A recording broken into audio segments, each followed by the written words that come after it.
Halo guys, balik lagi sama gua Gojam. Dan guys, hari ini gua mau jawab pertanyaan ya dari Bro Stensu. Namanya Bro Stensu. Bro Stan bertanya, "Bro, what do you think of Chopard, especially Mille Miglia Power Control?" Oke, jadi Bro Stensu bertanya tentang brand Chopard ya.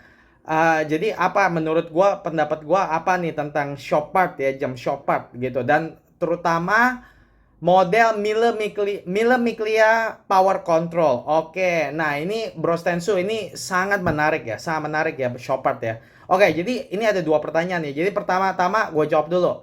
Menurut gue Chopard gimana? Menurut gue Chopard tuh merek yang keren sebenarnya gitu. Tapi Chopard begini bro. Jadi mungkin mungkin gue cerita sedikit kali ya. Ini gue udah pernah baca sejarah Chopard dulu.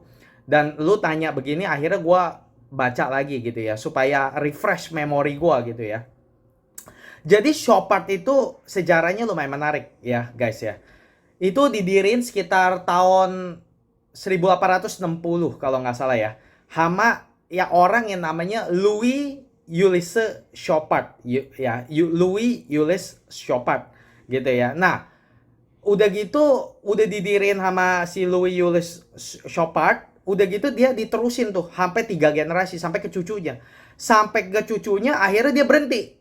Udah nggak, cucunya udah nggak, itu kan bisnisnya horologi begini, bisnis jam kan, itu kan selalu diturun apa, bisnis apa, keluarga, family business. Jadi diturun-turunin gitu. Jadi dia turunin ke anaknya, turunin ke cucunya, sampai di cucunya keturunannya udah nggak mau lagi terusin bisnis jam begini gitu. Jadi cucunya punya anak udah nggak mau terusin, cicitnya jadi nggak mau terusin gitu. Nah akhirnya dijual ke orang yang namanya, gua nggak bisa ucapin ya namanya, soalnya orang Jerman ya, susah ya. Pokoknya namanya Carl gitu. Si Carl ini ada dijual ke satu watchmaker ya. Ini orang bisnis jam gitu lah. Dan dia waktu itu pengen beli perusahaan supaya bisa supply movement buat dia gitu ya. Nah akhirnya dia beli nih perusahaan Chopard, namanya Carl gitu, orang Jerman ya. Nah dia beli, dan abis dibeli ya, nah terus akhirnya sekarang Chopard tuh diterusin sama anaknya Carl ini gitu. Ada dua orang, anaknya ada cewek ada cowok. Yang cewek namanya gue inget Caroline, yang satu lagi Carl, yang cowok namanya Carl gitu. Nah si Caroline sekarang pegang apa itu, divisi Chopard itu ya, walaupun dia merek jam ya, tapi dia juga kayak perusahaannya kayak Cartier gitu. Jadi dia buat kayak perhiasan-perhiasan gitu loh. Nah, si Caroline tuh lebih lebih apa, pegang yang bagian cewek gitu, jam-jam cewek, jam perhiasan gitu ya. Nah, itu dia yang pegang tuh. Nah, sedangkan si cowoknya si Carl, nah dia pegang jam cowok gitu. Jadi ini perusahaan sangat menarik ya, dan gue suka sama ini perusahaan karena kenapa? Ini perusahaan masih independen. Nah, guys, di dunia horologi ya nggak banyak perusahaan-perusahaan yang masih independen gitu ya. Perusahaan yang independen yang paling terkenal apa sih? Patek Philippe itu masih independen. Tapi brand-brand besar lainnya gitu ya, banyak yang udah nggak independen. Jaeger-LeCoultre udah nggak independen, Vacheron Constantin udah nggak independen, Alang Enson nggak independen. Apalagi Panerai, Jaeger-LeCoultre itu nggak ada independen guys, udah dimilikin sama corporation gitu loh.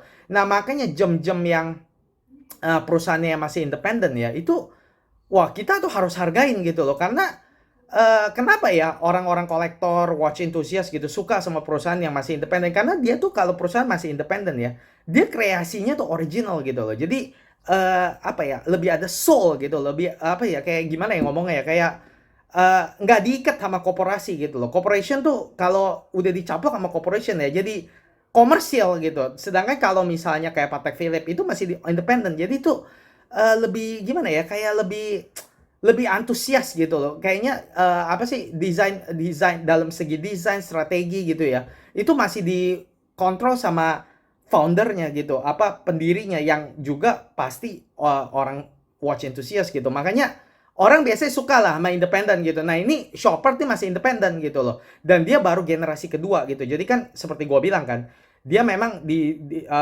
apa, dibeli sama Louis Ulysses Chopard gitu kan, terus diterusin sampai cucunya, terus dibeli sama si Carl. Nah tapi si Carl itu kan generasi pertama. Nah ini sekarang kan yang terusin nih generasinya kedua nih. Dan yang terusin sekarang 2 anak ya, jadi cowok sama cewek gitu ya. Nah si yang cewek terusin jam cewek, yang cowok terusin jam cowok gitu. Nah kalau kayak Patek Philippe itu kan dia tuh udah masih independen, dan dia sekarang kan dipegang sama Stern Family kan. Ini gue kalau bahas Chopard ya, gue selalu kepikirannya jadi kayak Patek Philippe gitu, karena dua-duanya masih sama-sama independen gitu loh. Cuman Patek Philippe tuh udah generasi keempat ya, udah generasi keempat itu Stern yang punya tuh keluarga Stern namanya ya. Jadi generasi pertama si siapa itu, Charles Stern ya, Charles Stern. Terus udah gitu diturunin ke siapa itu, Henry Stern. Terus habis itu Philip Stern. Nah terus sekarang yang lagi miliki, yang lagi mimpin sekarang udah generasi keempat si Terry Stern gitu ya. Itu juga umurnya udah tua loh gitu, dan sekarang dia udah mulai turunin tuh ilmu, bukan turunin ilmu, maksudnya dia udah libatin anaknya buat terusin gitu. Nah waktu itu sempat berapa tahun yang lalu Patek Philippe sempat ada rumor katanya mau dijual gitu, karena si anak Terry Stern nggak mau lanjutin usaha Patek Philippe gitu loh. Nah akhirnya nggak jadi dijual gitu, karena dan gue bahkan baca itu anaknya sekarang udah mulai desain bantu Terry Stern untuk desain beberapa model jam Patek Philippe. Jadi kayaknya nanti bakal diterusin sama anak ke Terry Stern gitu loh. Jadi bakal lanjut lagi ke generasi kelima tuh kalau Patek Philippe. Nah tapi kalau Chopard baru generasi kedua gitu loh. Jadi masih independen gitu. Nah itu gue suka tuh. Bro Stan. Jadi Chopard itu menurut gue bagus karena dia masih independen ya. Terus udah gitu juga perusahaannya juga gimana ya, kalau kita lihat kreasinya juga ini banyak mungkin yang orang-orang yang nggak tahu ya. Soalnya gini, Chopard itu sebenarnya merek bagus, tapi sayangnya ya karena karena dia tuh kayak Cartier gitu ya. Jadi dia juga buat perhiasan begitu ya. Jadi orang kadang-kadang nggak lihat dia sebagai merek horologi yang serius. Karena dia juga buat jam-jam cewek yang perhiasan-perhiasan gitu. Jadi orang lihatnya, alah ini mah perusahaan horologi apaan gitu loh. Padahal sebenarnya Chopard itu nggak main-main loh. Dia ada satu divisi ya, namanya LUC Line. LUC Line itu dinamain pakai namanya founder Chopard itu, yang si Louis Ulysse Chopard gitu ya. Jadi dia ada namanya LUC Line. Itu di launch tahun 1993. Nah, itu ya dia berhasil ciptain ya kaliber 93, dia luncurin LUC Line. Terus udah gitu sekitar 3 tahun setelah itu ya, dia buat in-house movementnya sendiri itu. Si Chopard ini ya, dia buat movement in-house dia pertama kali gitu ya tahun 96. Itu makan waktu 3 tahun tuh. Jadi dia luncurin 93, terus dia buat movementnya 3 tahun dikembangin gitu ya. Terus udah gitu dinamain kaliber 96. Kaliber 96. Iya. Kaliber 96. Nah, itu ya. Wah, itu nggak main-main loh. Itu movementnya tuh ya. Itu tipis banget karena itu ada micro rotor. Itu pakai ada micro rotor tuh. Nah, sekarang untuk perbandingan ya, setahu gua ya, bahkan kayak perusahaan Swiss yang paling ngetop apa sih? Kan itu kan Big Three kan Patek, Audemars Piguet sama si Vacheron Constantin kan. Vacheron Constantin aja salah satu dari merek terbesar di Swiss saja nggak punya movement yang pakai micro rotor, nggak ada tuh gitu. Micro rotor tuh adalah rotor tapi micro, kecil gitu. Jadi dia kalau perusahaan jam punya micro rotor gitu ya, movementnya bisa tipis banget gitu. Nah kalau Patek Philippe ada tuh micro rotor gitu. Nah tapi Vacheron nggak ada setahu gua gitu. Nah Chopard itu berhasil ciptain ya kaliber dia yang pertama 96 ya, kaliber 96, 1.96 gitu ya. Itu ada micro rotor gitu. Wah, itu nggak main-main loh. Jadi tipis sekali itu kaliber. Itu nggak gampang ya guys ya, bikin movement tipis gitu tuh nggak gampang loh. Jadi Chopard berhasil buat tahun 96 ya. Dia buat kaliber 96, ketebalannya cuma 3,3 mili. Wah, itu nggak main-main loh. Gila banget gitu. Dan begitu udah tipis kayak gitu, udah gitu power reserve juga lama, sekitar 65 sampai 70 jam. Jadi luar biasa banget gitu loh. Padahal kan saat-saat ya sekarang sih memang movement udah mulai 70 jam gitu ya. Tapi zaman dulu itu cuma 48 jam gitu. Nah, ini udah rotor tipis begitu, udah kecil begitu ya, bikin micro rotor. Udah gitu power reserve bisa run sampai 70 jam. Itu nggak main-main loh si Chopard loh. Makanya Chopard LUC kaliber 196 itu ya, sampai dibilang tuh itu the finest movement in Swiss horology loh, gitu loh. Jadi nggak main-main loh itu boleh saingan tuh sama Patek punya movement tuh. Jadi Chopard tuh bukan merek yang bukan merek jelek ya gitu ya. Kalau misalnya banyak, cuma sayangnya orang memang nggak terlalu anggap ini serius karena dia juga buat perhiasan gitu. Dan kenapa Chopard buat perhiasan? Karena waktu quarter crisis sejarahnya gitu ya. Nah, itu si Carl itu tuh waktu udah ambil caplok dari si cucunya si Louis Julius Chopard gitu ya. Nah, dia tuh akhirnya waktu udah kena quarter crisis gitu kan, banyak tuh perusahaan bangkrut. Nah, dia sadar gitu, dia nggak mungkin bisa dia tuh harus main jualan jam tuh harus kalau mau tahan gitu lawan quartz gitu ya dari Jepang gitu ya. Dia harus bikin kayak perhiasan gitu. Jadi harus market jam itu sebagai kayak perhiasan gitu. Nah, makanya sampai sekarang keterusan gitu. Jadi dia perusahaannya tuh kayak jualan jam tapi juga jualan kayak perhiasan-perhiasan begitu gitu loh. Jadi jam ceweknya gitu itu juga terkenal gitu loh. Nah, tapi ya kalau yang kita ngomongnya bener-bener yang serious horology gitu ya. Nah, itu yang LUC itu, ya bagus banget tuh. Jadi itu bagus banget dah, benar-benar movementnya bagus gitu ya, micro rotor, udah gitu finishingnya juga nggak main-main dan tipis sekali gitu. Terus udah gitu setelah LUC kaliber 96 sekitar tahun 2000 ya, kalau nggak salah sekitar tahun 2000. Jadi 4 tahun setelah itu dia keluarin lagi LUC LUC movement yang lain gitu. Dan kaliber 98 kali ini. Dan itu manual winding movement gitu. Nah, itu juga tipis seminta ampun. Itu sekitar 4,9, hampir 5 mm gitu. Nah, itu waduh nggak main-main. Karena kenapa? Manual winding dan power reserve berapa? Power reserve-nya 9 hari. Jadi berapa tuh? 9 hari berapa? 216 jam. 216 jam guys. Bayangin tahun 2000 udah ciptain movement yang 9 hari power reserve. Itu Chopard tuh. Jangan main-main. Jangan lu kira Chopard tuh perusahaan ecek-ecek ya gitu ya.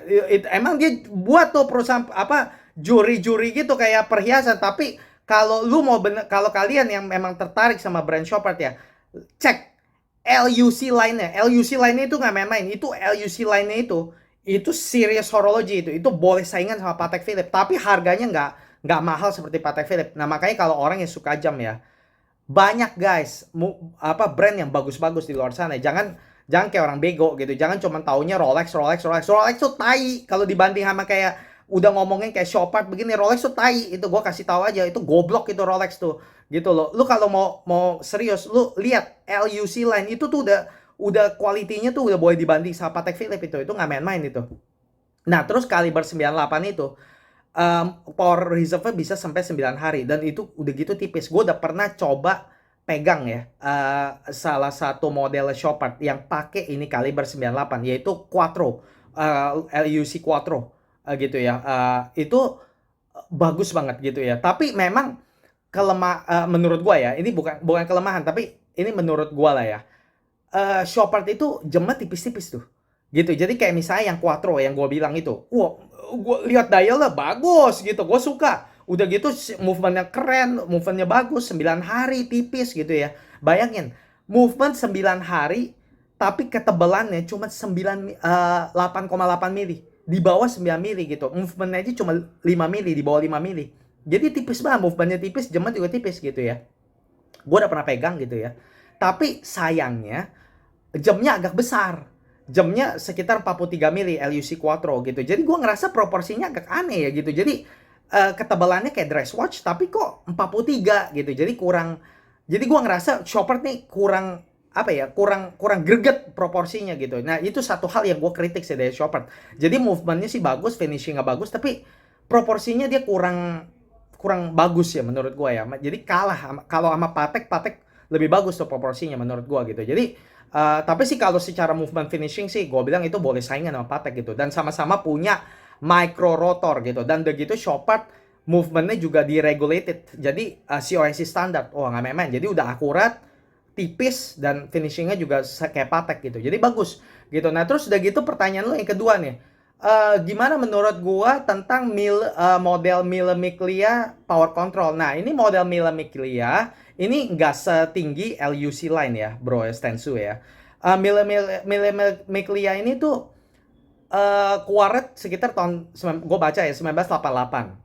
Nah, itu gara-gara si Carl, si siapa tuh yang punya Chopard ini, dia suka sama motor racing gitu. Nah, terus di Eropa sana ada lah ini apa kayak acara Mille Miglia gitu ya. Dia suka tuh. Nah, karena dia suka, dia kerja sama itu acara gitu. Akhirnya lahirlah line Mille Miglia ini gitu loh. Dan ini bukan line yang premium dia gitu ya. Line yang menengahnya dia lah gitu. Yang premium tuh LUC gitu. Nah, tapi Mille Miglia itu di bawahnya gitu ya. Nah, menurut gua gimana nih yang Mille Miglia Power Control? Menurut gua sih begini, Bro. Gua jujur gua nggak pernah mainin model Mille Miglia Power Control. Tapi gua kalau lihat di komputer gitu ya, modelnya gimana, menurut gua sih gua biasa aja ya. Desainnya gua sih biasa, nggak bilang suka atau gimana gitu. Gua biasa aja gitu. Terus udah gitu, tapi ada satu, Bro, yang gua sekali lagi gua kurang demen ya dari Chopard, dan gue juga kurang demen dari ini model, yaitu proporsinya gitu loh. Gue lihat ini jam lumayan besar, 43 mili, jadi lumayan besar. Tapi gue lihat ketebalannya berapa, itu sekitar 11 mili. Jadi konyol ya menurut gue ya gitu ya. Jadi jamnya besar 43 mili tapi ketebalannya 11 mili gitu. Jadi dia tipis. Tipis tapi gede gitu. Jadi gue ngerasa sih kayaknya lucu gitu ya. Gue ngerasa proporsinya kurang kurang mantep ya menurut gue ya gitu. Kalau misal 43 mili menurut gue sih yang bagus proporsinya mungkin kasih lah berapa 13 mili kali ya.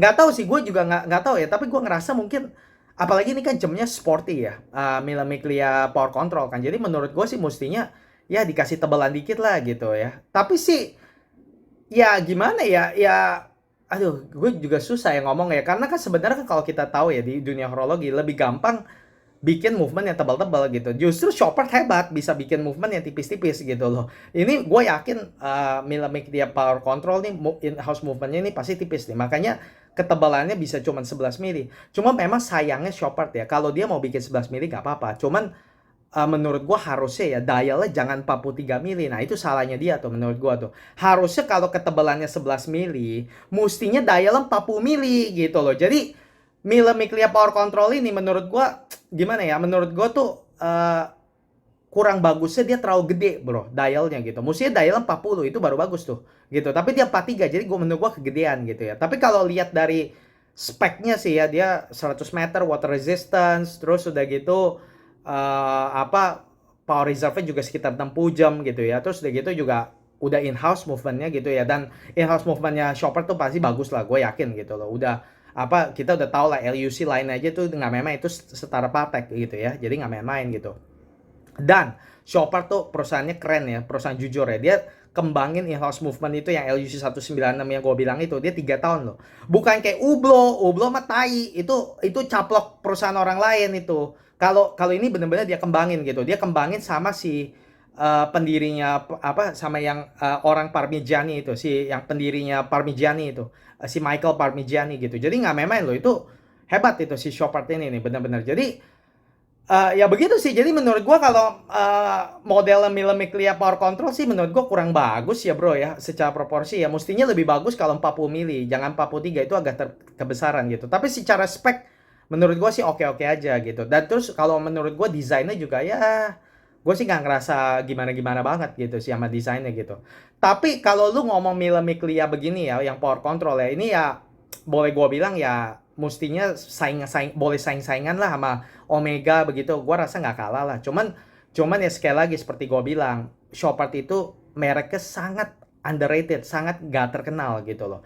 Masih banyak orang di luar sana, jangankan orang yang nggak ngerti jam, orang yang ngerti jam aja banyak sekali yang nggak aware sama Chopard. Chopard tuh dianggap tuh jam fashion, merek merek nggak serius gitu loh. Ya karena kenapa? Karena seperti gue bilang, dia dipegang sama anak kesikal yang cewek sama cowok, dan anak yang cewek dia produce kayak jam-jam kayak buat perhiasan buat cewek gitu. Nah, makanya jadi orang-orang identiknya Chopard itu buat jam cewek gitu loh.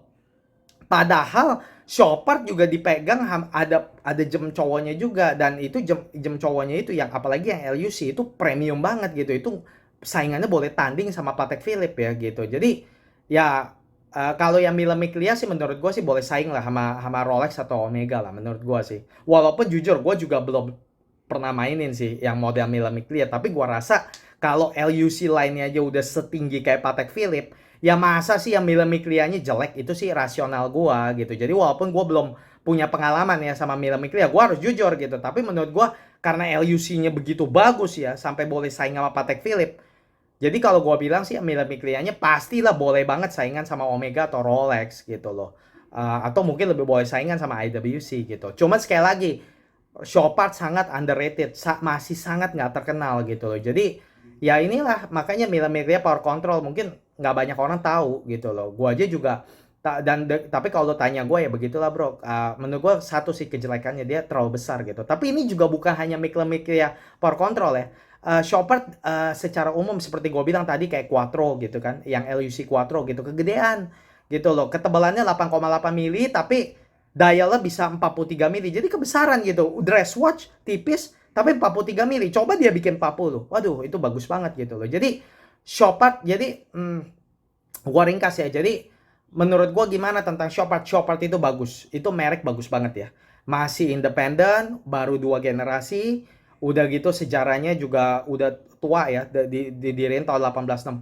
Udah gitu kaliber dia ada satu kaliber dia yang pertama kaliber 1.96, kaliber 96 itu punya micro rotor. Jadi tipis banget, cuma 3,3 mm dan boleh saingan sama Patek Philippe. Apa itunya? Apa tuh? Movementnya bagus banget gitu loh. Ini high horology LUC line. Nah kalau kalian suka Chopard, cari yang LUC line, itu bener-bener line premiumnya, line atasnya dia itu boleh saingan sama Patek Philippe, itu bagus gitu ya. Nah kalau yang Mille Miglia itu mid range, jadi boleh saingan lah sama Omega sama Rolex gitu ya kalau menurut gua gitu, walaupun gua belum pernah pakai gitu. Nah terus udah gitu movementnya Chopard juga COSC standar, jadi akurat gitu ya. Yang LUC line itu bukan hanya bagus secara kayak kualitas kayak boleh tanding apa Patek Philippe, tapi juga akurat COSC standar. Nah udah gitu power reserve-nya juga gede-gede, jadi Chopard bukan hanya terkenal bikin jam yang tipis ada micro rotor, tapi dia juga terkenal bikin jam yang power reserve-nya juga lumayan lumayan banyak gitu, kayak yang LUC 96 itu power reserve 70 jam. Kalau yang 98 yang manual wind itu bisa sampai 9 hari. Jadi nggak main-main gitu loh. High horology lah Chopard itu. Tapi sangat-sangat underrated karena ya itu dia juga jualan jam cewek. Jadi masih banyak orang yang nggak tahu begitu ya. Ya jadi menurut gue sih Chopard gimana? Chopard sih bagus banget. Bagus banget. Kualitasnya yang LUC line sih boleh tanding sama Patek Philippe. Nah terus kalau yang Mille Miglia Power Control ya gue sih nggak pernah punya pengalaman, tapi kalau lihat dari spek gue cuma kritik satu bro, menurut gue kurang bagus karena kenapa? Dialnya kegedean, mestinya 40 mili itu baru bagus, tapi dia 43 jadi kebesaran begitu ya. Jadi ya begitu sih bro Stensu, pendapat gue soal Chopard ya gitu. Lu bisa tanya soal Chopard ya, mungkin lu mungkin tertarik ya bro ya. Gue nggak tahu ya, mungkin lu tertarik atau lu punya Chopard gitu. Kasih tahu ya bro ya. Apakah lu udah punya Chopard atau lu memang tertarik beli Chopard? Nah ini gue pengen tahu. Kalau lu boleh boleh tulis ya gitu ya. Kalau misalnya lu orang yang udah punya Chopard dan lu cuma pengen tanya pendapat gue seneng banget bro bisa ketemu orang yang punya Chopard ya, karena hanya orang yang bener-bener suka horologi lo yang bisa beli jam merek Chopard gitu. Itu merek yang sangat gak populer, yang underrated gitu loh, tapi secara kualitas bagus banget, boleh saingan sama Patek Philippe gitu loh. Dan gue passionate banget bro sama Chopard gitu loh, karena masih independen juga gitu loh. Dan satu ya jamnya Chopard. Nah Chopard juga gini, gue selama ini liatin jam Chopard ya jujur ya, secara desain nggak ada yang terlalu menarik hati gue gitu. Walaupun jamnya bagus, tapi gue nggak terlalu tertarik sama desainnya. Tapi ada satu jam dia ya yang lumayan gue tertarik, yaitu LUC Time Traveler One, tapi yang platinum. Wah itu bagus banget tuh, gue suka banget tuh. LUC Time Traveler One yang platinum, wah itu bagus banget. Gue pernah pegang itu, beratnya minta ampun, platinum itu. Waduh, itu mantap banget itu tuh, bagus banget itu. Terus udah gitu warnanya biru dan sangat-sangat, waduh memukau deh gitu loh. Aduh, tapi Tapi gue nggak sanggup beli lah, harganya mahal banget. Tapi gue pernah pegang, itu bagus banget loh, itu gue suka banget itu. Waduh, itu gue inget pegang itu jam ya tahun 2018, gue pernah mainin itu jam. Wah itu bagus banget loh, dan Chopard tuh mantap lah buat gue. Jadi Chopard menurut gue bagus bro, bagus gitu ya. Jadi kalau misalnya lu udah punya Chopard, kasih tau ya bro ya. Lu punya model apa, cita-cita ya. Gue seneng banget bisa ketemu sesama pecinta jam gitu ya, apalagi orang yang sampai beli Chopard. Tapi kalaupun lu misalnya nggak punya Chopard dan lu mungkin tertarik beli Chopard dan lu tanya pendapat gue, gue juga senang ketemu lu karena hanya orang-orang tertentu aja yang seleranya refine, yang bisa mikir beli Chopard gitu. Jadi siapapun lu tanya begini, gue seneng banget lah pertanyaan lu ini gitu ya. Paling nggak lu buktiin gitu, lu bukan orang-orang tolol di luar sana yang cuma taunya Rolex, Rolex, Rolex, Rolex, Rolex. Gue muak tuh sama orang-orang tolol kayak gitu gitu. Kalau lu nih orangnya, gue tahu lu orang demen horologi, jadi gue seneng ketemu sama sesama pecinta horologi gitu gitu ya. Oke, ini videonya udah lama ya, Bro Stan ya. Sorry ya guys, gue agak lama ya videonya karena gue jujur bahas sejarahnya Chopard, jawab pertanyaan Chopard, beberapa modelnya ini itu. Dan gue bikin lama karena kenapa guys? Karena nggak banyak orang yang nanya pertanyaan seperti ini gitu. Jadi pas bahas, gue mendingan bahasnya lumayan ekstensif gitu. Jadi biar lengkap gitu loh. Karena nggak setiap hari bahas Chopard gitu loh. Nggak banyak orang yang tahu soal Chopard gitu ya. Tapi Chopard itu bagus ya guys. Ingat, LUC line boleh tanding sama Patek Philippe. LUC line-nya Chopard mantap itu. Jadi kalau kalian memang benar-benar suka horologi, cek LUC line-nya Chopard ya. Itu setingkat boleh tanding sama Patek Philippe. Keren banget. Oke, gitu aja ya. Oke, semoga membantu ya Bro Stensu.